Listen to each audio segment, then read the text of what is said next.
Teideal atá an aiste ná Ghaeilge mar Mheán Cultúrtha. Agus an rud bhí mé gcéire an túirim a bhí mé gcéire nochtain sin san áit sin ná go bhfuil Ghaeilge antáhachtach mar Mheán Cultúrtha agus rud tá gceiste am ná mar iompróir cultúráirithe agus sin cultúr na Ghaeilge ar an gcéaddul síos.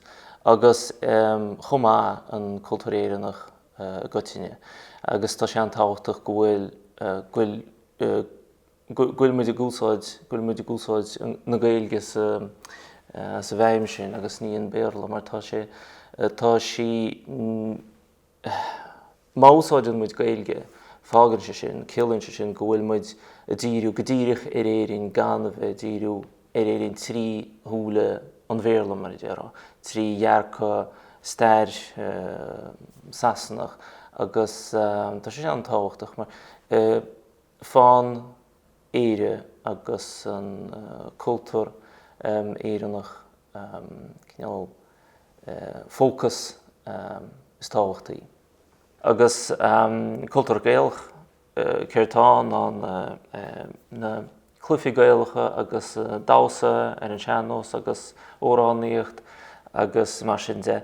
Agus ní gá i dhéanana trí Ghaeilge, ní gá péil na umánaíocht imirt trí Ghaeilge. Agus minic chluiseann tú béarla ar áiticí san Gaeltacht agus na daoine muinte na Gaeltachta a gimirt péil na umánaíocht.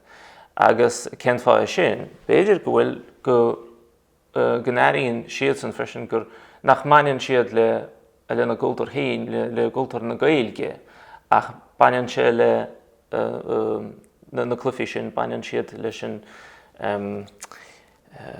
an cultúr éireannach seo an cultúr Gaeilge mar chuid gon cultúr éireannach agus is béarla an phríomhthanga an cultúr sin. Bhí siams na teagacha am ó bhí me níl am 3 bliana déag béidir agus bhí béarla am roimh sin agus thosa me an túlainn i seoladh mar thumpla agus níos sin nuair a chum me an Ollscoil sí an Ealaíon nó níosil tíris a bhí am mar phríomhábhar san Ollscoil agus an sin thosa me Ghaeilge ólam freisin.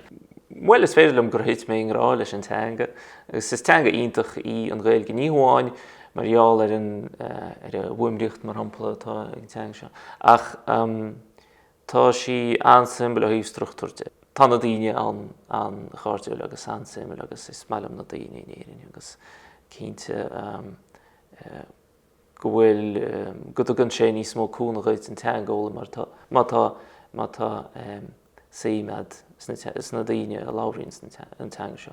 Is fiú chuile hanga ólam agus tá fiúntas áirid ag chuile hanga. Tá siad ní bhreathn sér. Ní chamuid breanú ar an rath agus ar aim na teanga go idirnáisiúint bhfuil is agus sa gnó sin a rud a dhéanaan daoine go hiondúil. Ceapann siad gur fiú rud a dhéana a thugann airigid chuid ach neall atá an tar lumsa.